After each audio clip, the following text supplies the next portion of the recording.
My name is David Graber, Regional Advisor and Consultant to the crew, and I will be introducing this session and our facilitator. Before we begin, please note that this session will be recorded and uploaded to our Academy website later today. If you do not wish to be recorded or be part of the recording, I kindly request that you leave the session now. Today's training session is session number 2 of our block 2. Today we are moving into more technical material and we'll learn about how to conceptualize a wastewater treatment and reuse project with a broad review of technological options and performance criteria.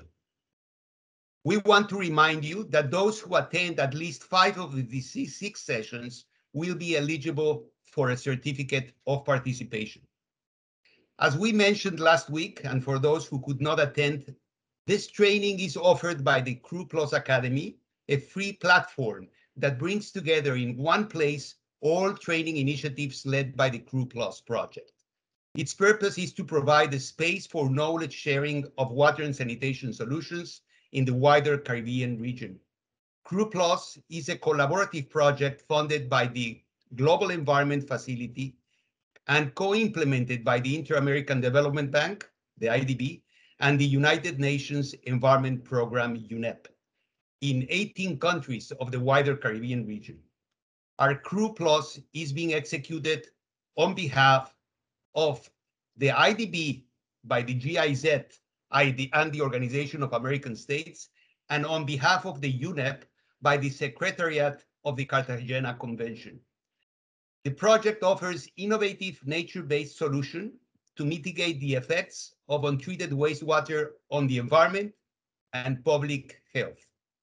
As we did last week, we asked you to participate in 2 surveys. The first one, right now at the beginning of the session, which you can now see in the screen and in the chat, is used for registration. It's basically to confirm your attendance. It's like signing up a sheet when you enter a conference hall or a classroom. The second survey is an evaluation survey, close to the end of the session. This survey will be used to register your full participation today and will be counted towards the certificate of participation, where attendance, we remind you, your attendance to 5 of the 6 sessions is required. So please do not miss this survey very much at the end. Now we will allow you 2 minutes for you to fill out the first survey before we start. So please fill it out and then we'll proceed.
So we are all set. Now let me introduce you again to our program facilitator, Gustavo Heredia Dieters. Gustavo is a water and sanitation specialist with a background in engineering. He has more than 15 years of experience in basic services in developing countries in several regions. He led for more than 15 years Agua Tuya, an NGO dedicated to the promotion of innovative water and sanitation solutions in partnership with municipal governments, community organizations, and the private sector. He's currently a consultant for the World Bank in sanitation projects in various regions, countries such as Peru, Bolivia, South Africa, Ethiopia, and Kenya. So without further ado, I want to introduce you again to Gustavo. Gustavo, the floor is yours. Thank you, David. Good morning, everyone. Happy to be here for session 2 of the course. Let me start the presentation here. Well, for today, I prepared a presentation that is divided in 3 parts. It follows the first presentation we had last week. Last week, we mentioned climate crisis, and we mentioned that climate crisis is also a water crisis.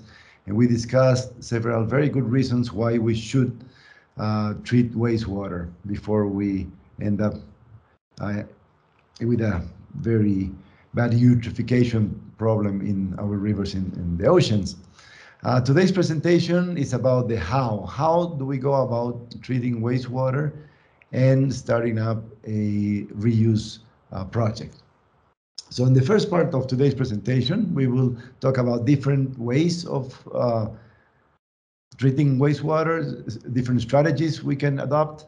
Then we will see a series of treatment trains and specific technology for wastewater treatment. And we will end up with some key aspects for a reuse project that we have to take into account. So let's start with this. Let's talk about strategies for treating wastewater. The main goal is that everyone should have access to sanitation, and the wastewater generated in sanitation services should be treated, all of it, right? So that's the main goal. That's what we're trying to do with the global agenda, with the Sustainable Development Goals, right? In the screen, you can see a city which has different conditions. We have a business district in the center, then we have peri-urban areas, maybe low-income households, then we have also rural areas. But this is like a continuum, right? And our objective is to provide sanitation services to all. There are different ways of doing this. Here we can see on the left side a centralized system, for example, a sewer system in the city with one wastewater treatment plant or sewer treatment plant for the entire city. In the center, we can see a smaller decentralized sewer treatment plant, and on the right, we can see an on-site system within the household, right? So this is also a continuum of solutions. So the idea is that we can mix and match these solutions. We can combine them in order to provide good wastewater treatment coverage. So there's no silver bullet. There's no one solution that can do all the treatment. We need to combine different strategies and different solutions so we can reach everyone. So regardless of the type of solution we choose, we should be able to provide a good treatment service, good sanitation service. So this person sitting here in the toilet, he could be in a small house, in a skyscraper, on a plane, or an institution, anywhere, right? The toilet experience should be the same for everyone, a very high quality service. And behind the scenes, we can have different sanitation alternatives, different treatment technologies, different strategies.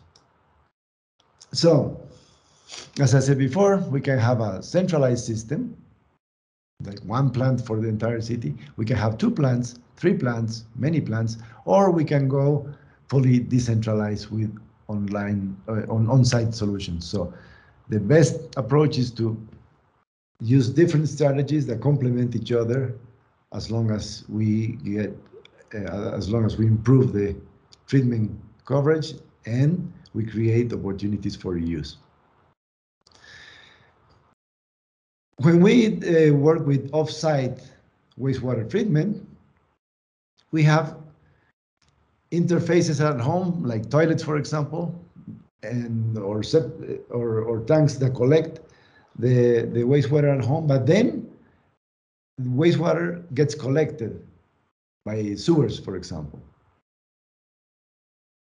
Wastewater gets taken to a treatment plant,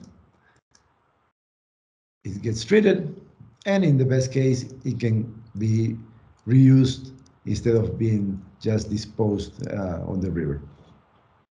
So this is off-site treatment. This can be done for conventional flushing toilets with sewer pipelines, or the same approach can be done for septic tanks. In that case, instead of having a sewer system to collect the wastewater, we have several trucks that go around the city picking up the sludge on a monthly, yearly basis or every couple of years to take the sludge from the septic tanks towards a specific treatment plant, and then we can also dispose or reuse the final sludge. So this is the logic behind providing wastewater treatment services as a off-site, right, outside of the household. But we can also do the same process within the household, and this is called on-site wastewater treatment. So the processes are the same, except that we're not collecting the wastewater, we're not taking it somewhere else, but we're treating and reusing the wastewater within the premises. This is on-site wastewater treatment. So those are basically the different management models or strategies in order to treat wastewater. It can be more centralized, more decentralized, it can be off-site, it can be on-site. But then we have to look for technological alternatives, and we have to choose to select appropriate technologies for each case. And the idea behind the technologies is that they follow a certain logic. And in this flow, we have some recommendations on how to conceptualize a wastewater treatment system. So it's a very good idea to start at the end, to learn where do we need to discharge the water, or how we can go about reusing the wastewater once it's treated. So depending on where is our point of discharge or the application for reuse water, then we will define some treatment requirements. For example, if we will discharge wastewater to a pristine lake, then the treatment requirements will be very high because we want to prevent eutrophication of the lake. So, for example, the concentration of nutrients has to be very low in that effluent, and that will require a higher level of treatment. Once we define the level of treatment and the parameters for all the contents in the wastewater and the effluent, then we can evaluate different technological alternatives that will comply with those standards. For each of the technological alternatives we consider, we have to determine a footprint area. And then we will evaluate if that footprint, if we have enough room for building that plant. If there's not enough room, then, or enough space, enough square meters in the place where we want to implement the plant, then we need to look for different alternatives. Or maybe we can centralize more and take that wastewater, pump it somewhere else to a more centralized plant, or to wherever we have space for implementing the plant. If we do have space, if we do have enough space, then we have to calculate how much all the costs will be for this plant, the investment costs and the operation and maintenance costs. This is called the annual equivalent costs. And in session 5 of this course, session 4 of this course, we will learn a methodology in order to calculate the annual equivalent cost that takes into account investment costs and also operation and maintenance. Once we have we have the cost for each viable alternative, then we can choose the alternative with the lowest cost. Then, once we have chosen a technology and we know how much it will cost for that technology to provide the service, we need to compare those costs with the income we can generate, or somebody has to pay for the wastewater treatment cost, and we call this the 3T. This is taxes, transfers, or trade. So, and tariff actually could be four T's. It's tariff, taxes, transfers, and trade. So all these options for generating some income that will cover the cost for sanitation. So if our income does not cover this cost, then we have to look for different alternatives. If we have found a proper business plan and we know how we will cover all the costs, then we can go ahead and build the system, build the plant, build the project. So basically, that's the broad strategy options for starting a project, for conceptualizing a project for wastewater treatment and reuse. But now in the next session, we will look into some specific technologies that we can put together in order to treat wastewater. As we have seen in the first session, in the previous session, our domestic industrial activities pollute water. We introduce pollutants into the water. And what we try to do with a wastewater treatment plant is to separate pure water from all these other contaminants or pollutants. But this is very hard to do because separating solids from water in the wastewater is like finding a needle in a haystack, because sewer is very diluted. Sewer is 99% water, 99.9% water, and only 0.1% solids. So what the treatment plant has to do is pick up those very, very diluted small concentrations of solids that we have to separate from water.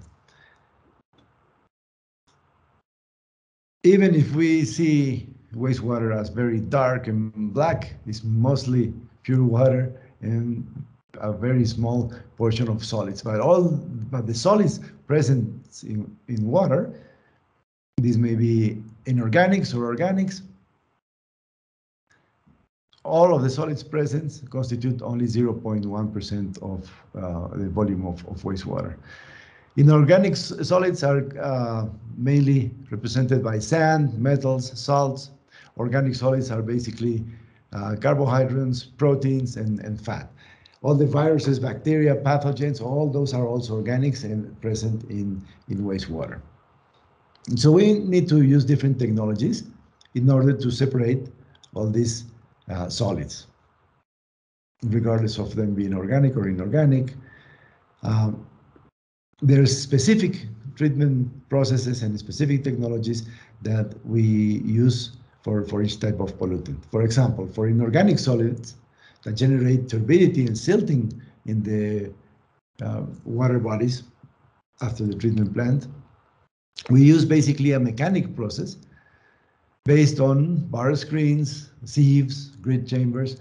We will look at, in the following slides, we will see examples of each of these technologies so you can understand how they work and how they look like also. Suspended solids are usually organic.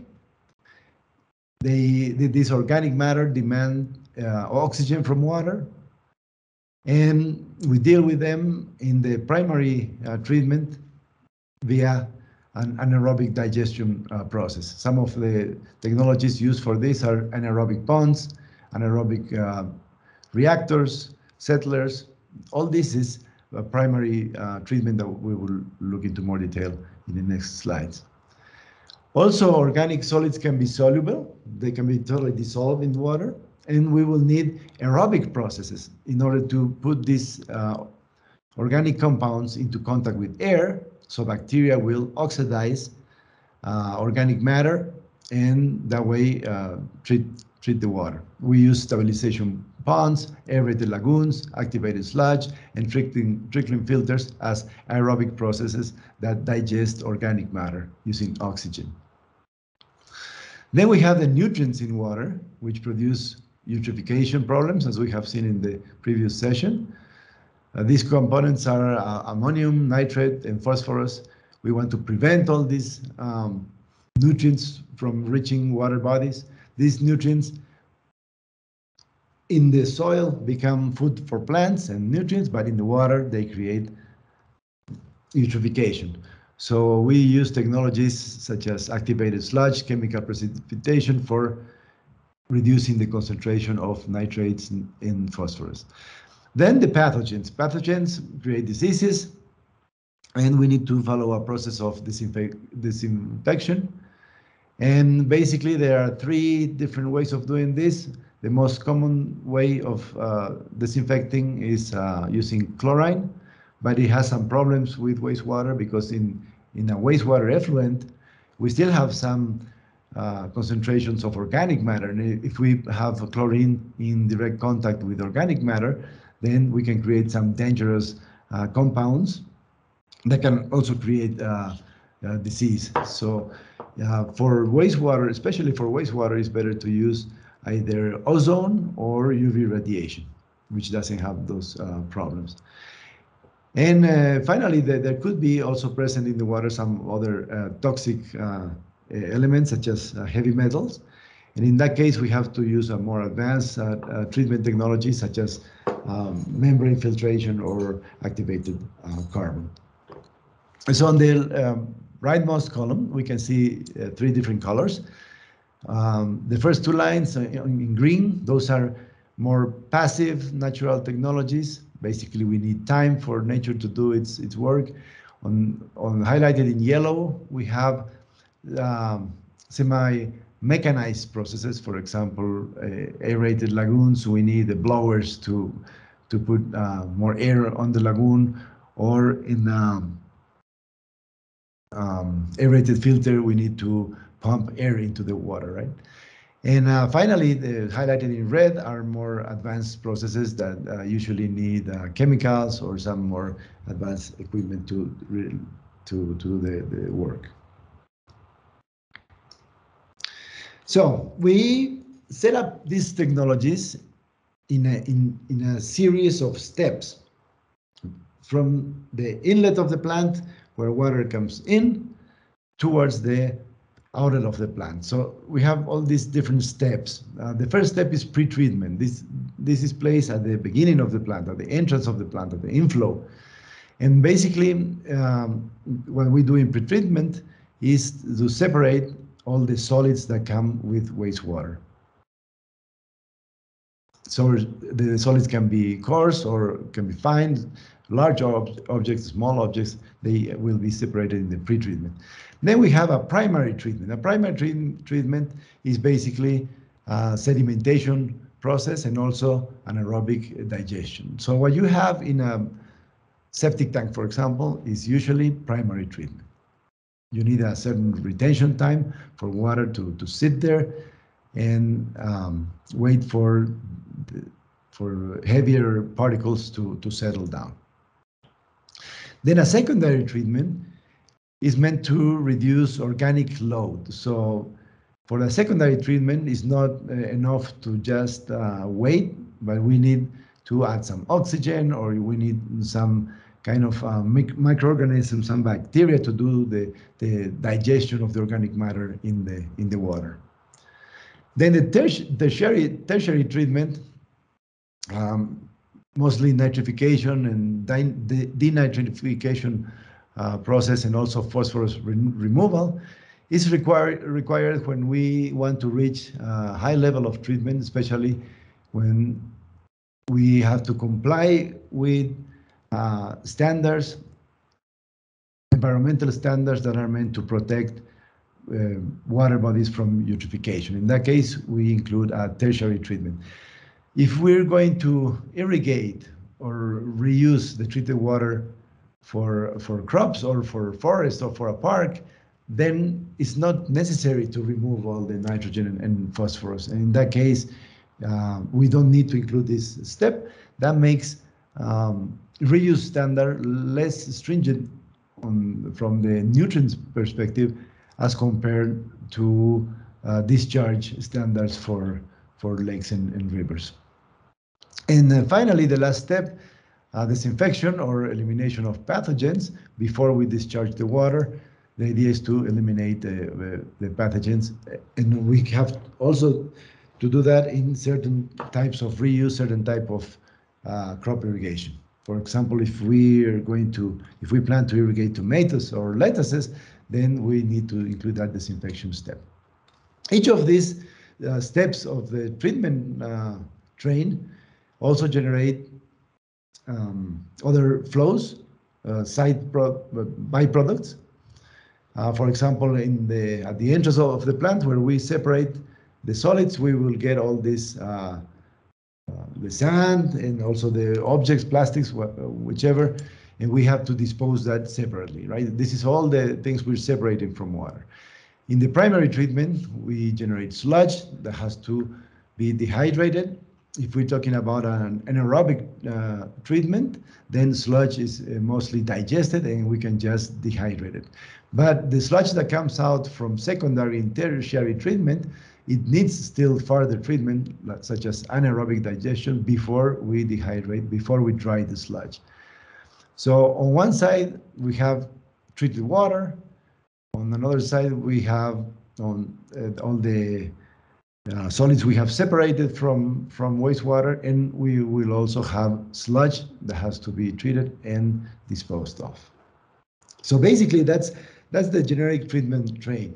This can take place at very, very large plants, centralized plants, but also at very small plants or on-site plants as well. Most of these steps will be included regardless of the size of the plant.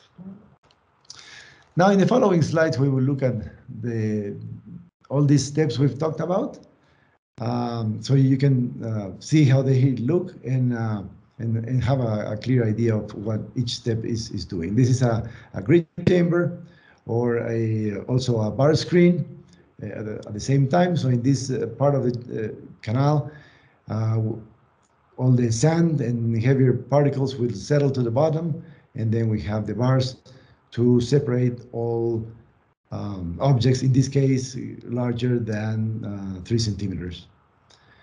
But then we have this other type of sieves in order to separate smaller objects. So this is for fine solid separation. In this case, this is a static parabolic sieve. Water comes from the top. We have a screen here. Water goes through the screen, and all the objects get rejected and taken to a bin for further disposal.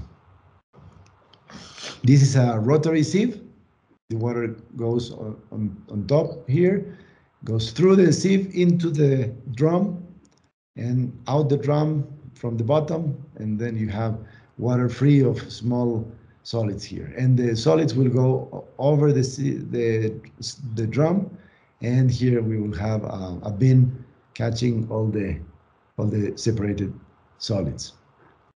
This is usually used in smaller plants and also in industry wastewater treatment. This is a very common revolving screen for separating solids. These screens can be coarse or fine. We can separate large objects or small objects, and this is the type of screen you see in large plants. So all that was pre-treatment, and the last part of pre-treatment is separating the fats, oils, and grease in the grid. So this is basically a trap that we use in order to sediment all the sand and have the fats, oil, and grease float on top. And we have a siphon outlet here, so only the water with no fat will come out this way to the right, and the fat and the grease will get trapped there. In the small plants, you can remove this fat manually, all the scum on top, and in large plants, you'll have a mechanized system to remove all the floating fat. Also, the grit and the sand at the bottom can be removed either by pumps or manually in smaller plants. So that's pre-treatment. Now, primary treatment is basically settling, as we mentioned before. You need a certain retention time in order to catch sludge here in the bottom. On the right side, you see a picture of a classic primary settler. So this is the main settler before we move to the next steps. Also, you can have a reactor that is combined, like this one. This is an ABR, an aerobic baffle reactor. Very robust, simple, and nice technology for smaller decentralized plants. It's being widely used.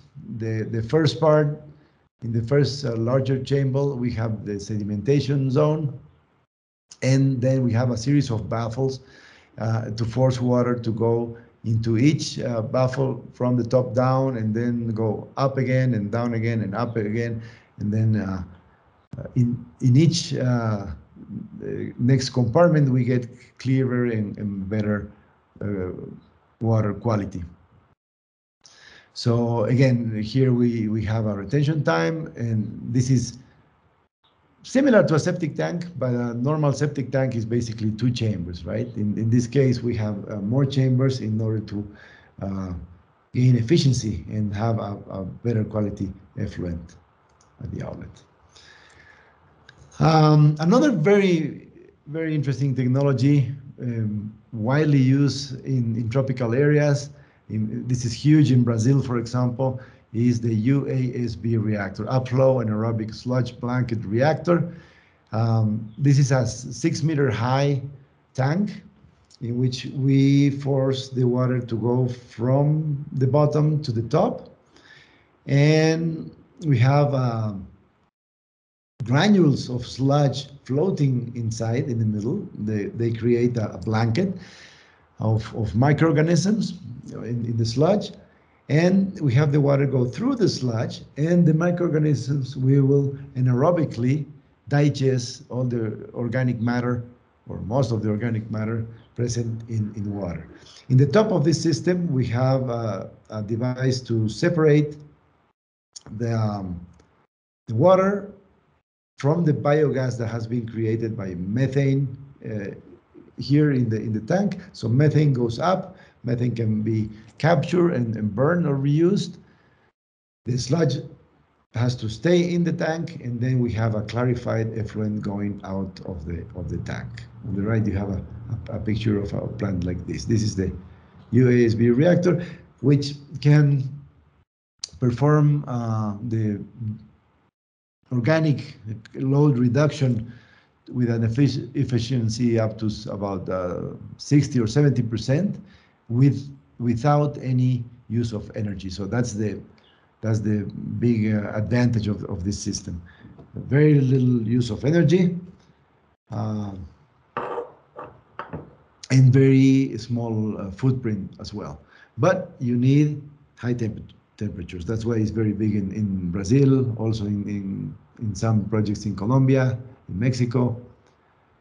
Not so much in the north, where you have colder climates, and then these reactors become less inefficient. In Europe and the US, this type of reactor is mostly used for industrial processes. But in the south, it's being widely used for sewer treatment. Then we go to secondary treatment. So after the primary treatment, we go to secondary treatment, which usually involves some aeration process. In a tank similar to the one you have seen before, we can have the first chamber with the sedimentation process, and then a second chamber with the aeration process. We have blowers that inject air into the water, and these diffusers that you see on the right side, on the picture on the right, these diffusers create very small bubbles that go up through the water, increasing the oxygen concentration in water, providing oxygen for microorganisms to digest the organic matter. Another example of secondary treatment are constructed wetlands. Constructed wetlands can be a horizontal flow or vertical flow. When you have vertical flow, water goes from top to bottom, And in that case, you have an even more aerobic process as compared to horizontal flow. In the picture, you can see a constructed wetland in the middle of the city. You can build this in condominiums, hotels. It creates a green space, doesn't produce any smells. Very good technology for small-scale decentralized plants.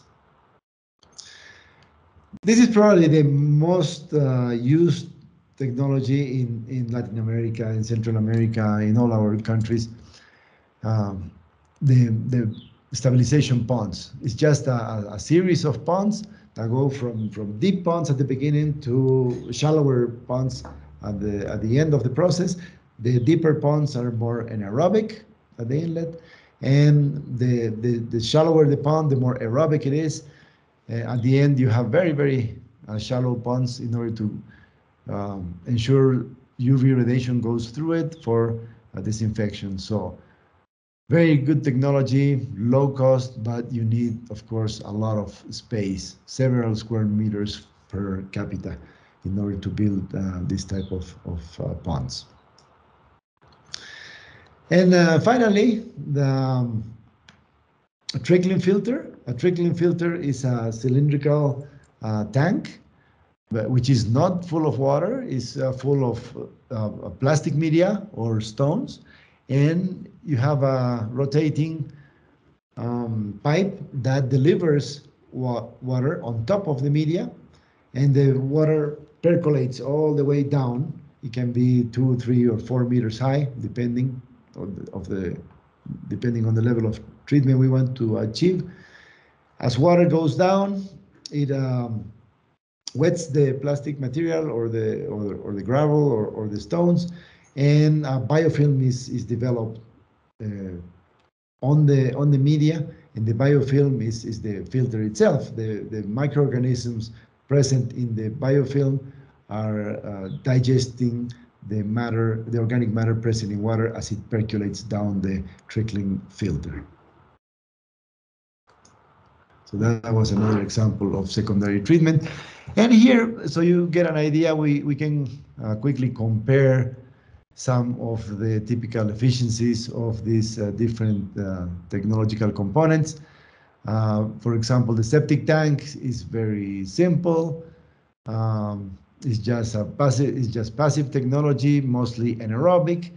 If we come into the septic tank with a concentration of organic load, that's BOD levels of between 200 and 600 milligrams per liter, we will exit the septic tank with about 120 milligrams per liter. So the efficiency is about 30 or 40% only of BOD removal.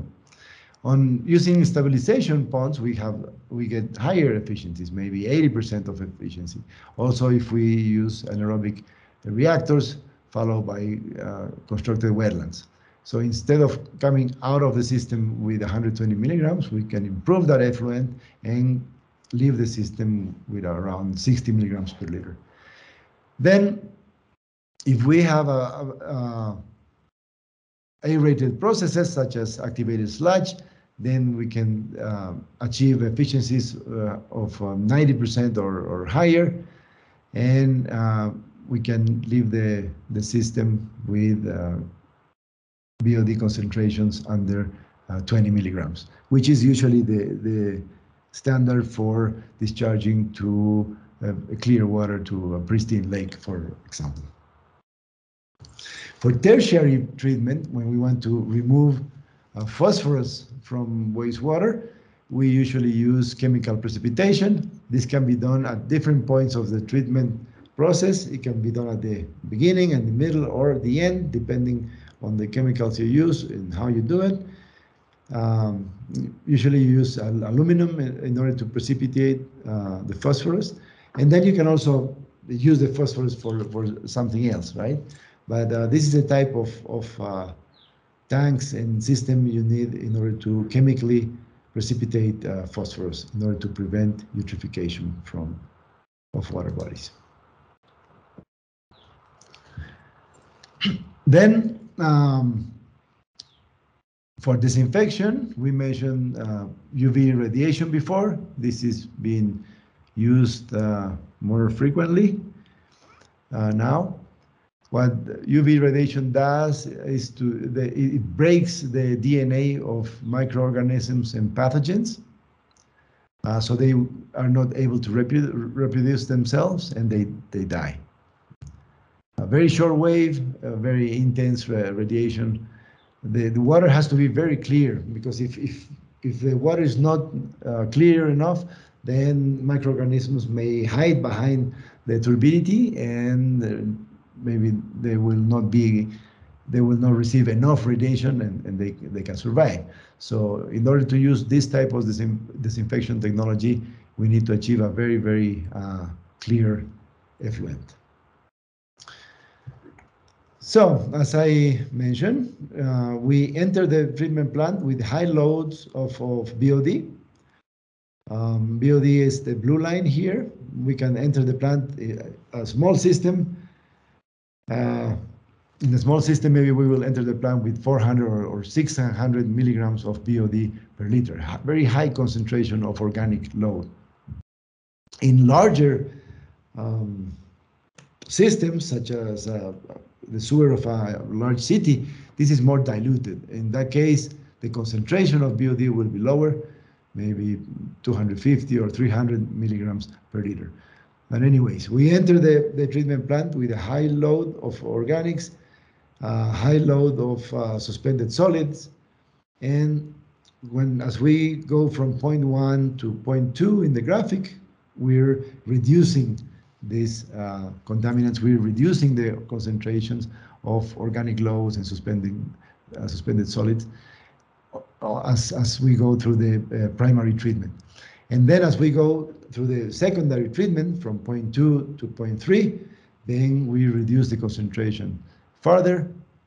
On the right, you can see the total efficiency of different plants I have built in the past. With very basic technology like the one we have seen in the previous slides, we can achieve efficiencies of 87, 96, 95% that generate wastewater that is good for reuse, for example.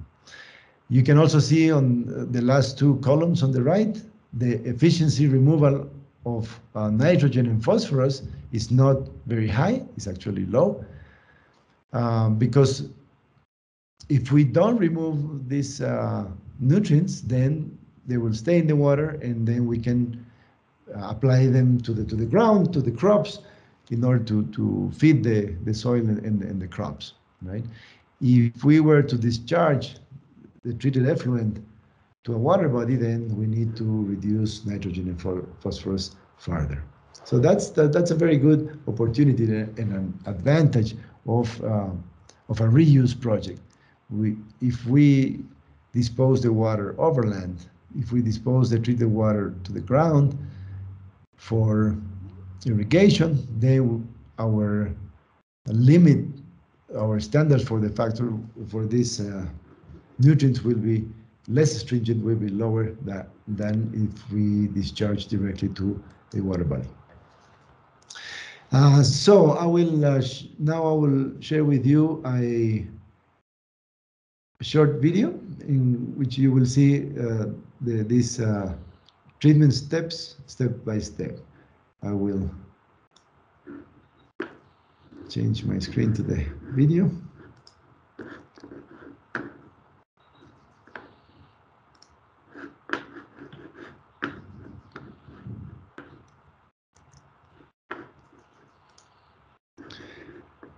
I think this animation is in Spanish, so I will lower the volume and I will be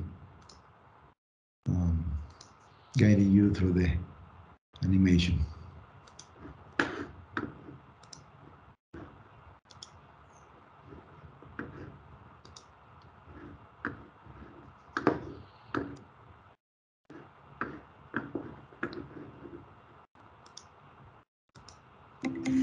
El El desecho de las aguas residuales sin tratamiento provoca un grave deterioro a la salud humana, la calidad de vida y el medio ambiente. Por esta razón, Agua Tuya, So we have a treatment plant here, brinda una and we solución have para el wastewater tratamiento approaching de las aguas. the treatment plant.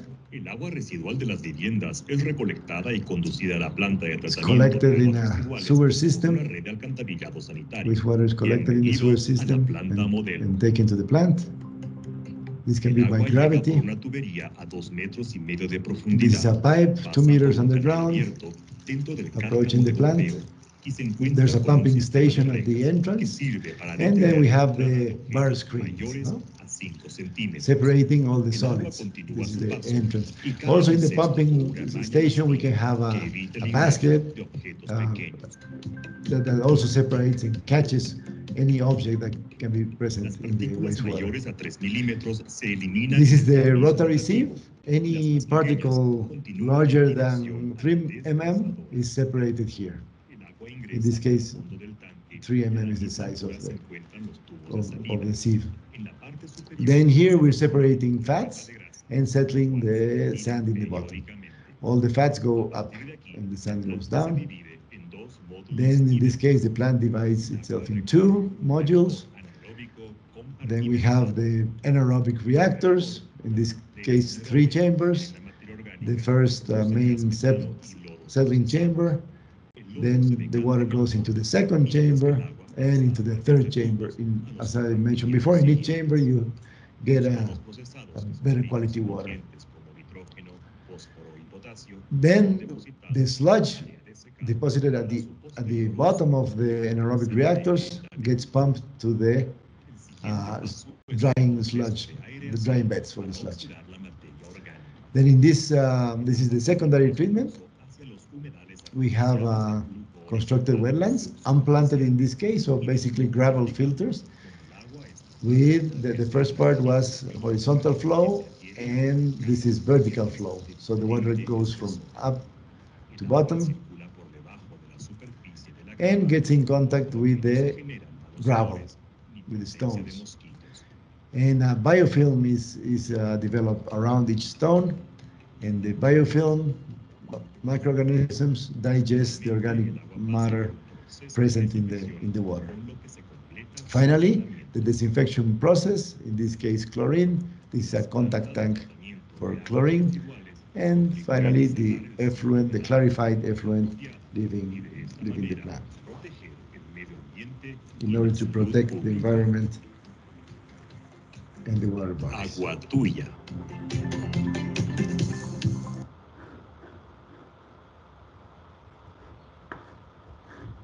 Stop this. That video is available on YouTube and also many more videos. I'm pasting the link on the chat. And I will go back to the presentation.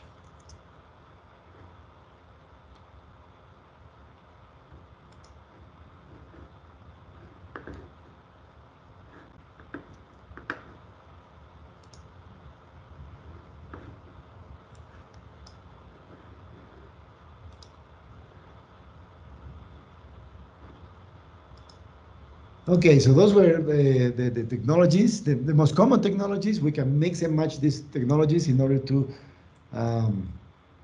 customize our treatment plan depending on what we need to achieve, on what we want to do.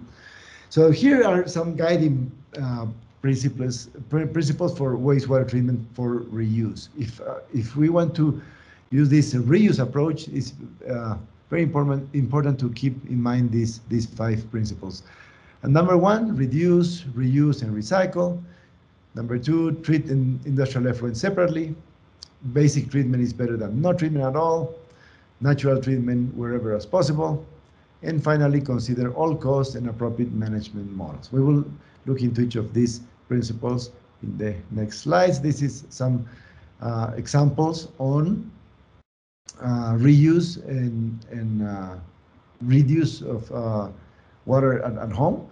On the left, separate a urine separating toilet. These toilets don't use water, so you can reduce your water consumption at home. In the center, the second toilet, you have the sink on top of the toilet. So the water you use for washing your hands will then fill the tank of the flushing toilet. In that case, you are reusing the water 2 times. And on the right side of the screen is a treatment system for gray water. You have to take into account that about 70 to 80% of the wastewater generated at home is gray water. This means water with no toilet water. Black water is coming from the toilet. Everything else, showers, sinks, dishwashers, everything else is gray water. And gray water can be easily treated and recycled for gardening or for parks or for crops. So source water separation is also very important. It creates an opportunity for easy reuse. On the second principle, I mentioned separating industrial effluents. And this is very important because when we have different types of wastewater all mixed into the same collection system, then it's much harder to treat. So if we have industrial effluents mixed with domestic effluent, then a simple treatment plant for sewer will not be able to treat that industrial effluent. And also, when we talk about industrial effluent coming from chicken, pigs, or cows, we have to take into account that each individual of these animals generate much more BOD load than humans. People generate, on an average, 50 grams per day of BOD, of organic load. 50 grams. But one chicken generates 3 times as much. A pig generates about 4 times as much, and a cow generates almost 5 times as much. So, for example, a farm having 2,000 chickens will be equivalent to a town of people with around 6,000 people. So we have to be very careful with this. Usually, all this organic load produced by animal farms is not taken, of course, to treatment plants, and sometimes it ends up in polluting waterways. Natural whenever possible, because passive technologies such as stabilization ponds, wetlands, and overland flow are simpler. They don't require energy. They are easier to maintain, right? And when we go to the other extreme and we need a lot of energy, for example, for reverse osmosis or for membrane reactors or for activated sludge. So the more intensive the technology is, the more energy we'll use. It will be more energy intensive. But on the other hand, it will have a smaller footprint area, right? So it's a matter of cost-benefit analysis to decide which one to use. About the costs of the system, we have to take into account not only investment costs, but also O&M costs, which in time can be just as high or even higher than investment costs. If you see the blue part of the bars here, that's the investment cost, and the orange part is the O&M cost within the lifetime of each system. So you can see a very big difference between the 3 bars on the left and the 1 bar on the right. The difference is that all the technologies on the left are less mechanized. They are extensive technologies. And the one on the right is activated sludge, in which you need a lot of energy to introduce air into the mix, into the water, in order to provide oxygen. And the cost of energy, of course, in time is very high. Yeah, so that was the introduction to the treatment strategies, and also the presentation and the introduction to the main technologies for each part of the treatment process. Maybe up to here, you will have some questions you want to ask or share some experience. We can have a couple of minutes now to discuss the technologies before we go into the last part, which is about specific key aspects for reuse project on irrigation.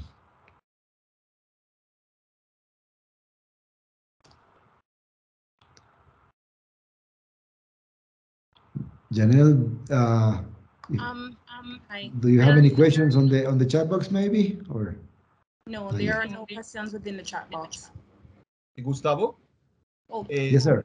Maybe just to open some questions, or at least some aspects that will be dealt with later on for discussion. In scarce areas where water is very expensive, the Caribbean is extracting water from the ocean and using desal plants as a main source of water. The transition from primary treatment for sewage, I mean, from primary treatment to secondary treatment would be very critical. Why? Because you want to reduce the pressure that you have on existing aquifers, and also reducing the cost of developing new sources of water. So in choosing the technology, maybe you can consider guiding the participants into some criteria in which you can actually view wastewater not in terms of complying with discharge effluent standard, but also the reuse. And that this goes back to your initial argument about how to pick technology from having in mind that you want to have an off-taker, a reuse of that water at the end of the pipe, at the end of the treatment train. So going from primary to secondary treatment in reducing the contaminant content of sewage would be critical, I think, for reuse and for reducing the pressure on existing water sources. So when water is very expensive, it seems that investing in secondary treatment may be advisable and desirable to reduce the overall pressure in the water and wastewater treatment system. Maybe you can consider that as a way. I mean, this is facing very expensive water in the Caribbean islands. Absolutely. Going into secondary treatment is definitely an opportunity, because when you have an effluent that has gone through secondary treatment, then you have more options of reuse, right? Since you have a better quality effluent, you can do more things with it. As we will see in the next slides, you have to make your wastewater compatible to the needs of the reuse application you want to implement, right? So the higher the level of treatment, the more opportunities you will have for reuse. Yeah, thank you. And also sustaining the treatment with operational and maintenance costs that are reasonable. We see numerous cases in Latin America and probably across the Caribbean of IMHOF tanks that are completely run down and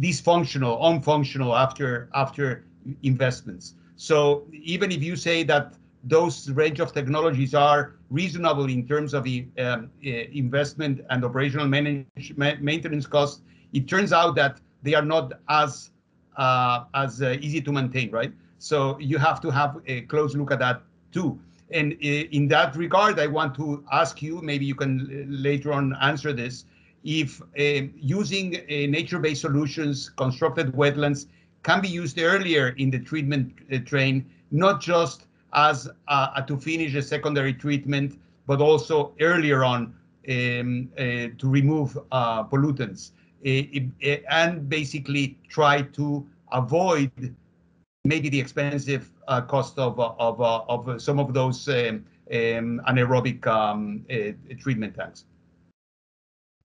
Right. About the first part of your comment, secondary treatment, yes, it is more demanding on operation and maintenance as compared to primary treatment. And we do see all these problems in treatment plants that have been built all over Central and South America, that have been built and they are not operational currently. But what we see is that the problem is not so much on the investment side. The problem is more on the O&M side. Usually those plants don't have people in charge, or they don't have the technical competencies, or the motivation, or the budget to operate the plants, right? So the plants are being built, but due to a lack of a sustainable management model or a sustainable management arrangement, some of these projects fail, and they are not sustainable. And that's maybe the biggest difference we want to see between the Millennium Development Goals and the Sustainable Development Goals, right? With the with the Millennium Development Goals, MDGs, from 2000 to 2015, we were going after infrastructure, just trying to reach better coverages, right?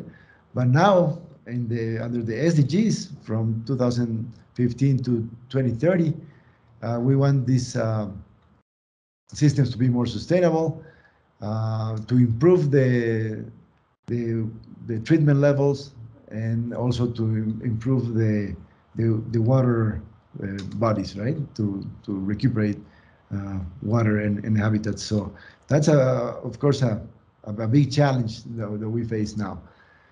So in order to make this secondary treatment level works to function very well and be sustainable, we should put more emphasis on the business models and the management side, I think. That's where we're weak. Okay, Gustavo, we have a few questions now in the chat. Okay. Okay. Firstly, Mr. Benita is asking, what is your opinion on the Nerida technology?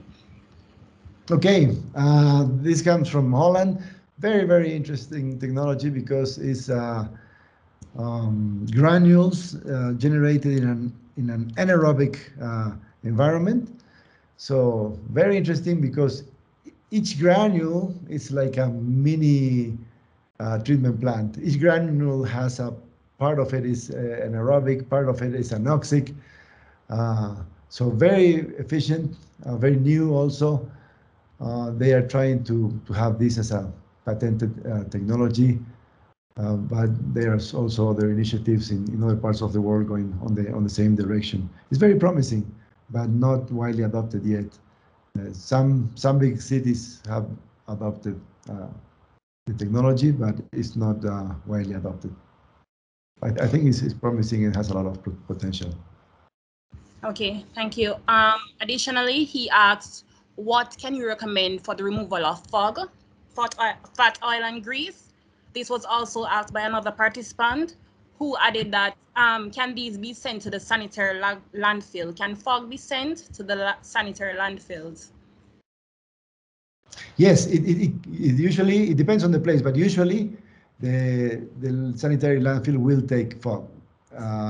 You just have to take as much water as you can out of it, and then you can just send it to the sanitary landfill with the rest of solid waste. In order to separate fog, which is fat oil and grease, from wastewater, basically you need a trap with at least 10 minutes retention time, so the fat will float, no? And the sand will deposit in the bottom. But if for some reason you have too much fat in the water, then it's you can have an aerated process. If you put some air bubbles into that chamber, then the air will help you separate the fat from the sand, and you will have a faster, more efficient process. So whenever you have a lot of fog in the water, you can use an aerated separation for fat. It's not complicated, but of course you will need some mechanization and some energy for that. Okay, another question from Risha Aline. They're curious about the built-in toilet and sink.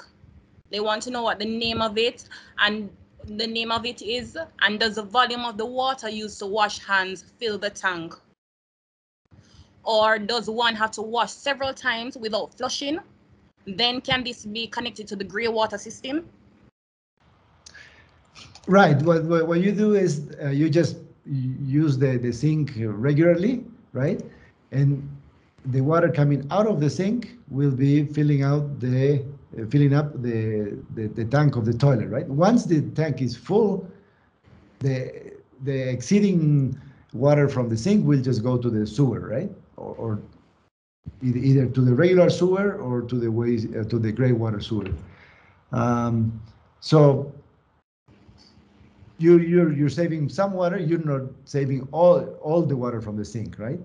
If the tank of the sink, if the tank of the toilet is full, and you use the sink, then that water will go to the sewer.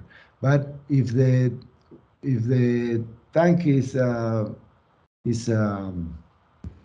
empty, then it will fill as you use the sink. There are several companies making this, a lot of this use in Asia, but I also seen some company, I believe in Colombia or Peru, making this type of sink-toilet systems. Okay, thank you. Ms. Walters is asking, are there effluent water quality standards set for reuse in Caribbean and Latin America in household and agricultural terrains? Yes, there are some, not many.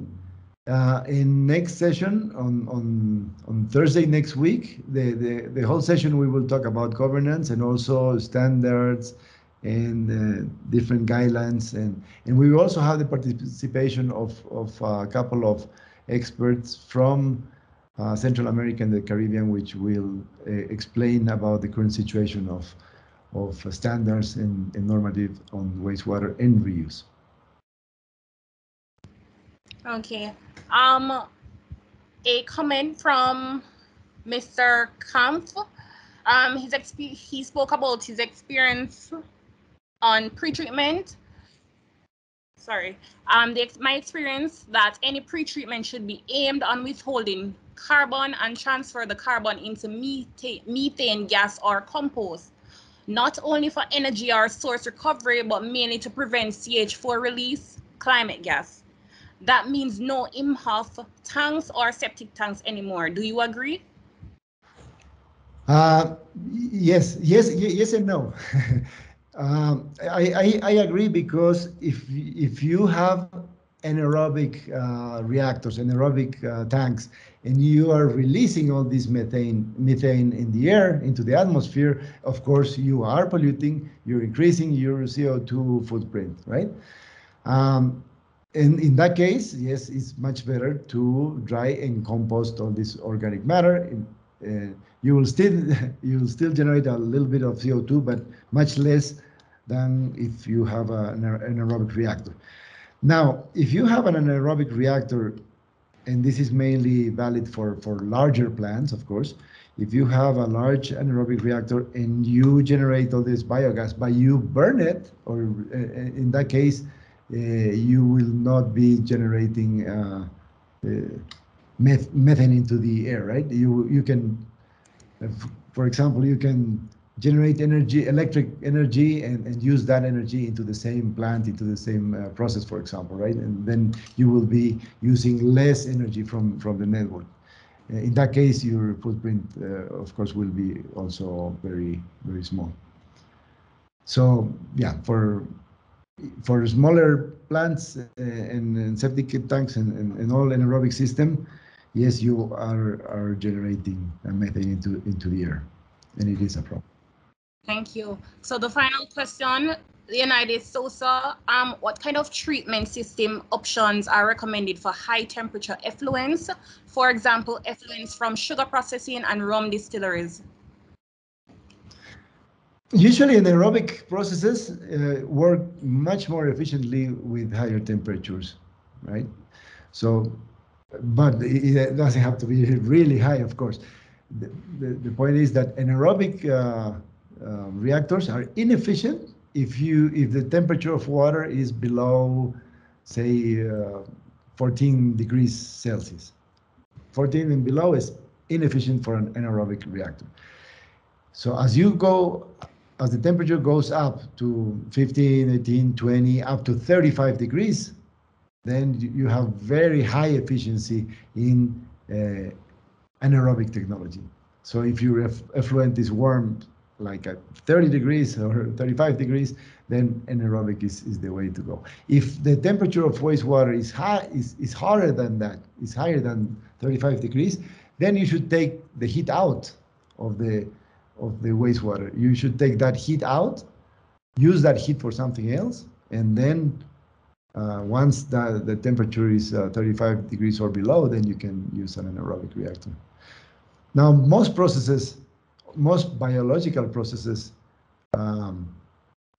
work better at warm temperatures between 20 and 30 degrees. Okay, so this is our final 2 questions, and we will be able to proceed. So, for the dry toilets, what happens to the water when you clean the section that collects the solids, or you don't use water when cleaning? Yes, there are different types of dry toilets.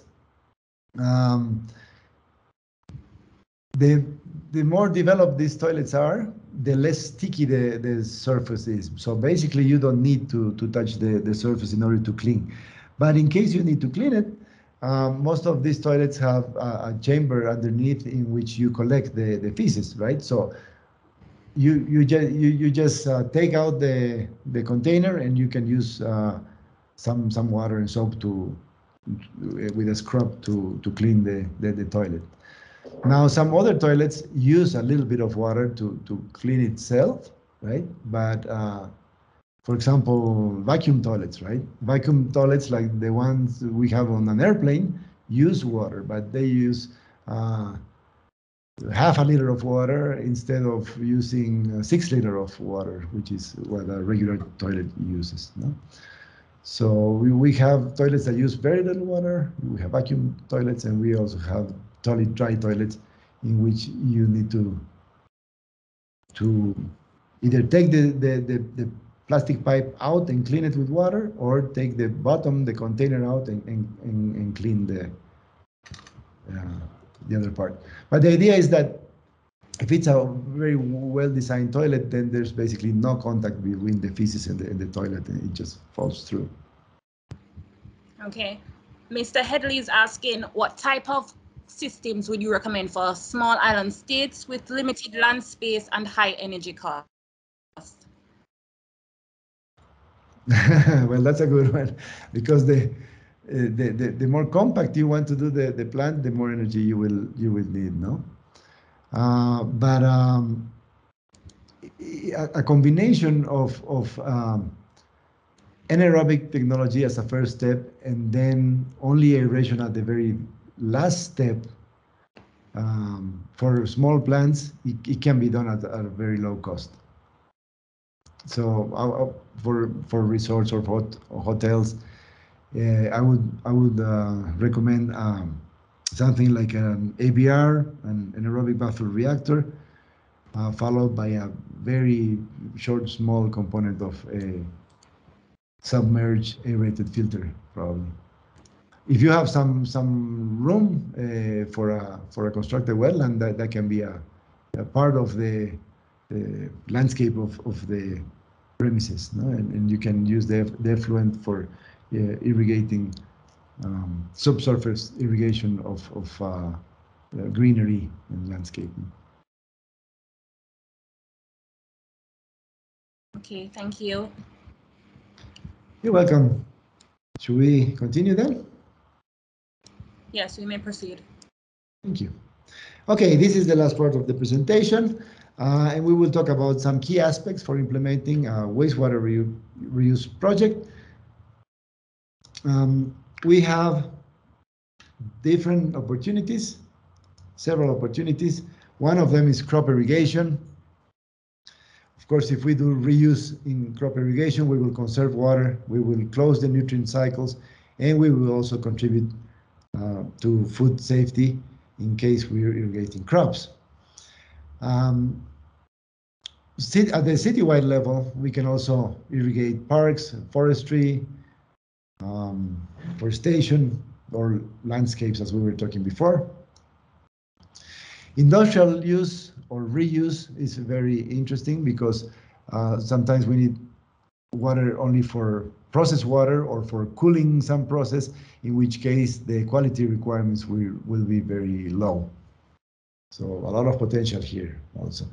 And in some countries, such as Israel and the Netherlands, they are injecting the treated wastewater into sand dunes in order to recharge aquifers. So in that case, they end up doing indirect reuse of treated wastewater because that water goes all the way back to being drinking water.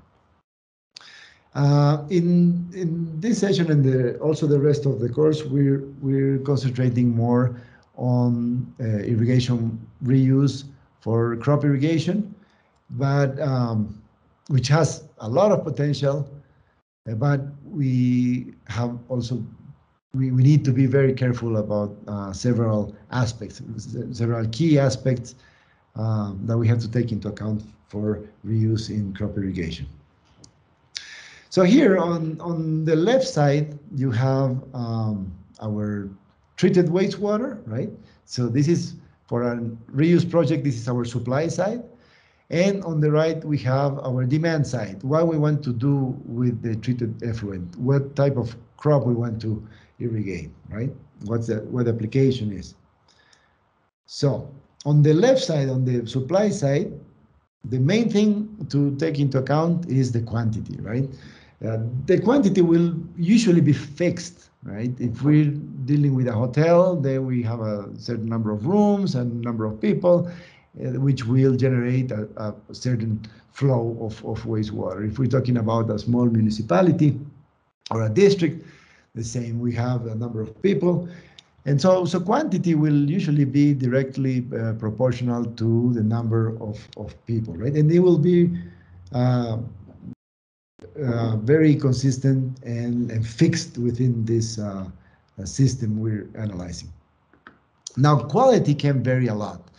If it comes from an industrial process or if it's just purely domestic, the quality of the wastewater will vary a lot. And once we treat the wastewater, it depends on the technology we use, the treatment train we design, and also the regulatory standards will define the effluent quality, right? So this varies a lot. It depends on all these variables, right? The original use, the technology, and the standards that the treatment plant has to comply with.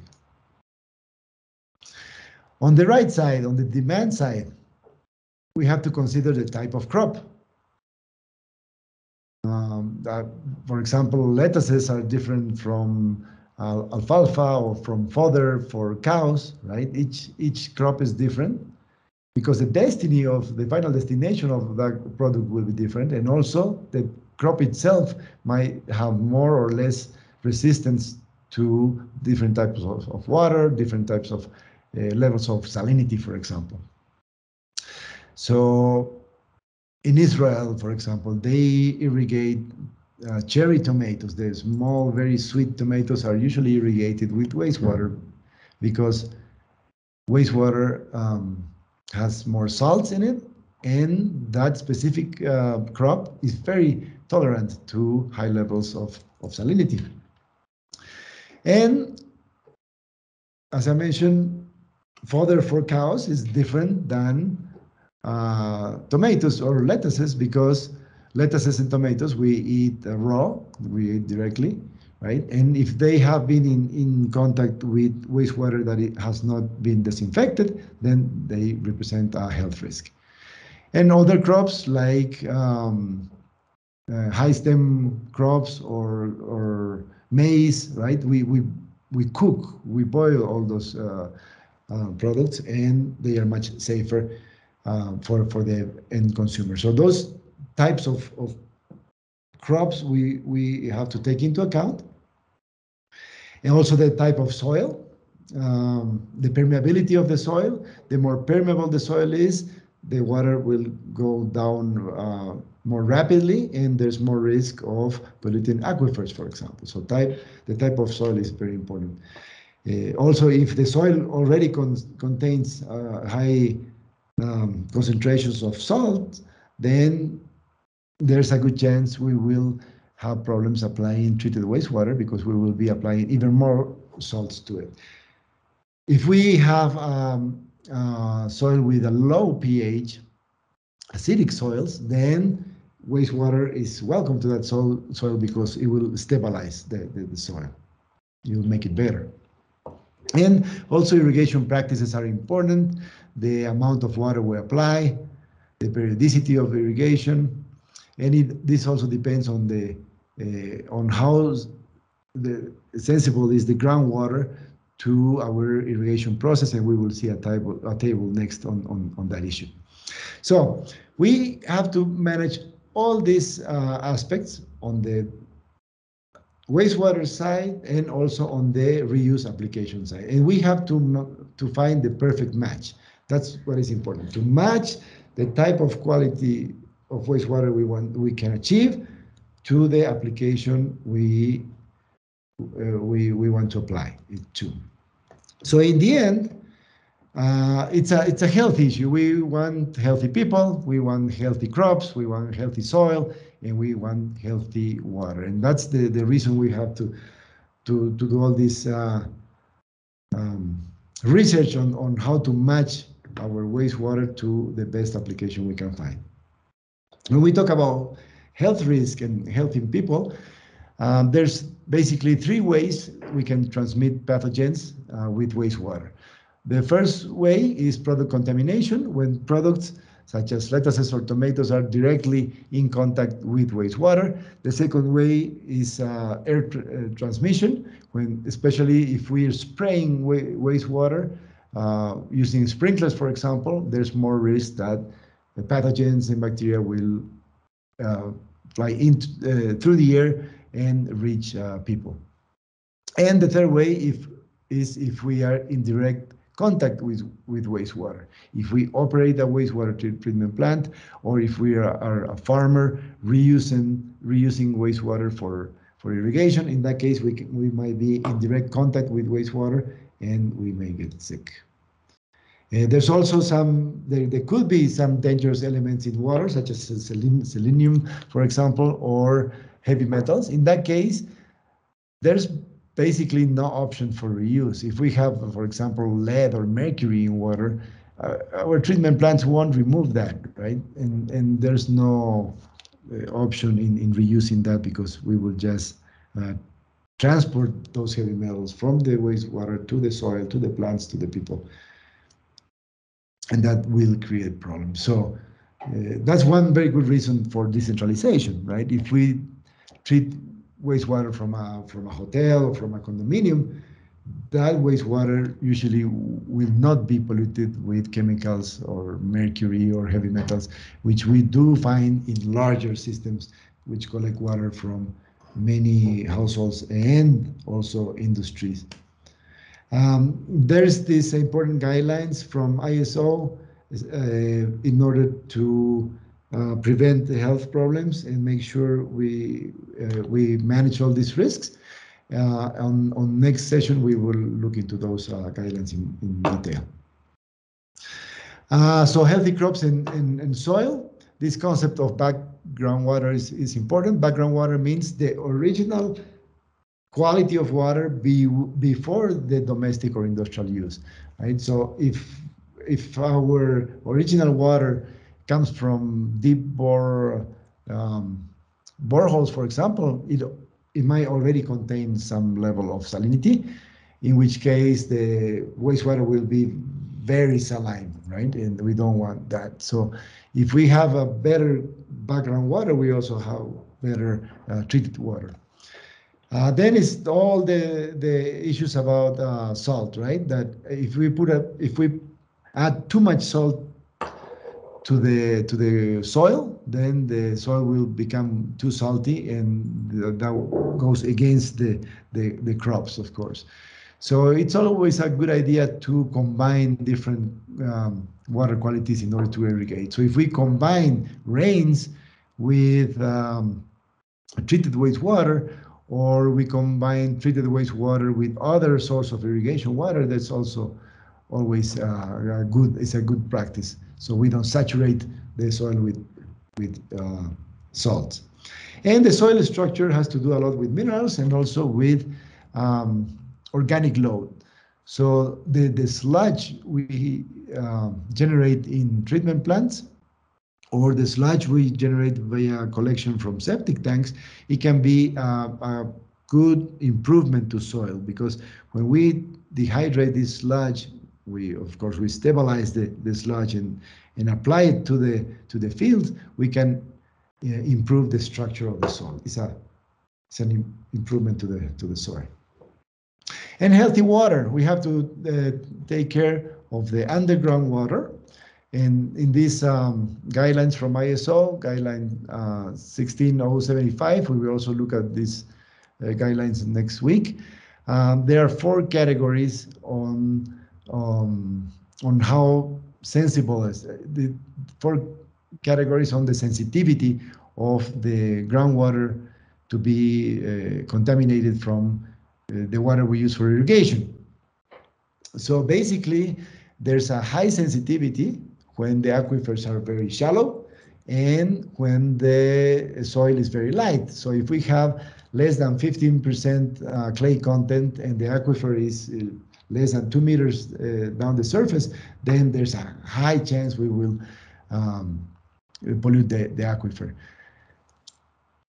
The sensitivity gets down as the aquifer is lower, or we have heavier soils, more clay into the soil. In that case, the soil retains more water, and the soil ends up treating the water, the water, and the aquifer is more protected.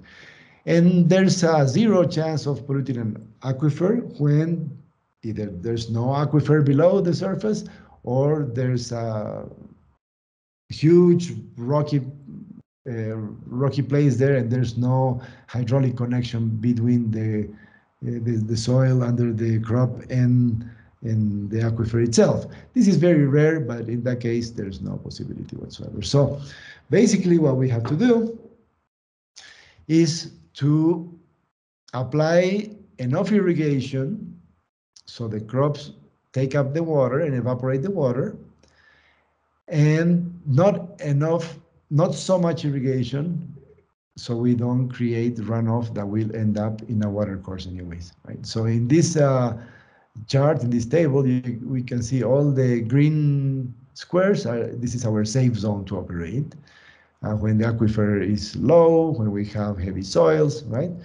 Then we have the yellow boxes in the middle, and the extremes when we have a very high aquifer and very light soil, and we're basically taking down the wastewater all the way to the aquifer. That's what we want to prevent. And the other 2 red boxes is when we have too much irrigation water and we create a high runoff with lots of nutrients that we're taking to the water course. So basically, those are the key aspects we have to take into account for considering reuse application on crops. But the specific parameters and the salts and the pH and all that, we will see into more detail on the next session next Thursday. This presentation and other materials can be found at the Crew Academy website. You have the link on the screen. It will also be pasted on the chat box. And then we will have some time so you can complete the evaluation survey at the end of this presentation. In the meanwhile, you can type any other questions you may have on the chat box before we end. Thank you. Yes, Gustavo, thanks. Before we pass to your final 5 minutes maybe to respond to a couple of questions, please, we ask everybody to fill out the survey as Gustavo suggested, and we'll allow you maybe a minute or not, maybe just along with your response to a pending question that Janelle will pass on to you. Maybe we'll just let people fill out the survey while you answer those, and we adjourn. So please, Gustavo, go ahead. And Janelle. Okay, first question.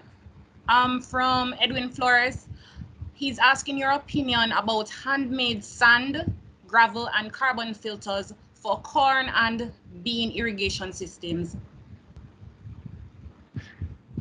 Sand filters are great. I think they are very appropriate technology for reuse. Widely used, not only for reuse, but also for as final polishing of wastewater treatment plants. I think sand filters should be used more. There's a lot of advantages in them. Natural technology, you do need a lot of space, though. That's the only drawback. Thank you. Mr. Benito is asking your opinion on using calcium nitrate to combat H2S formation if you have oxygen deficiency. In which type of process is this? And what kind of wastewater are they treating? Mr. Benito, Maybe he can could you clarify in the chat, please? Domestic treatment. Okay, to tell you the truth, I've never tried that. I'm not aware of that possibility. I don't know if it's really necessary. If you have some kind of aerated process after the anaerobic process, then maybe it wouldn't be necessary to apply that. So in other ways, I would try to put more oxygen into the air in order to prevent the formation of the sulfates.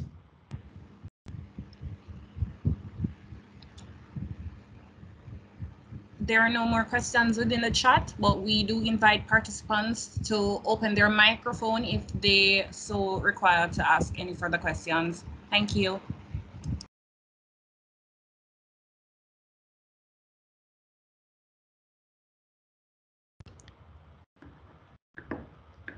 Well, thanks everybody for the participation. I think we had around 60 people today.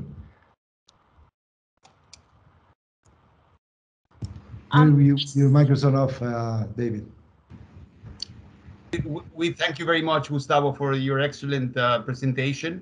And we remind everybody that next week is Module 3, which deals with governance, standards, and regulations in wastewater treatment and reuse. So each module requires a separate registration, so make sure to register. And without further ado, we wish you a very productive day and see you soon then.